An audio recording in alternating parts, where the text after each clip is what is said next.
కీర్తనల గ్రంథము 97వ అధ్యాయము ధ్యానిద్దాం.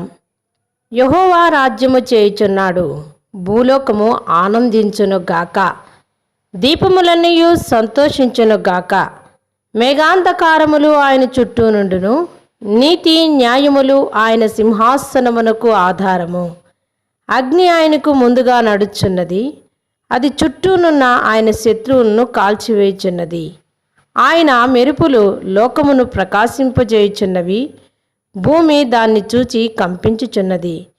యెహోవా సన్నిధి, సర్వలోకనాథుని సన్నిధి పర్వతములు మైనము వలె కరుగుచున్నవి.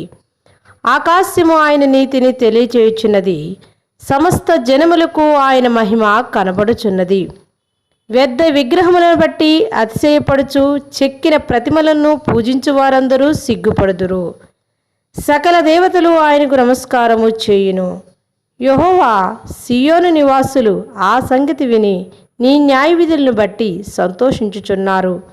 యూదా కుమార్తెలు ఆనందించుచున్నారు. ఎలయనగా యెహోవా భూలోకమంతటికి పైగా నీవు మహోన్నతుడివై ఉన్నావు. సమస్త దేవతలకు పైగా నీవు అత్యధికమైన ఔన్నత్యము పొంది ఉన్నావు. యెహోవాను ప్రేమించు వారులారా, చెడుతనమునకు అసహ్యించుకొనుడి. తన భక్తుల ప్రాణములను ఆయన కాపాడుచున్నాడు.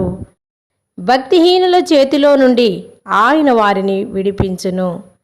నీతిమంతుల కొరకు వెలుగును, యథార్థ హృదయుల కొరకు ఆనందమును ఎత్తబడి ఉన్నవి.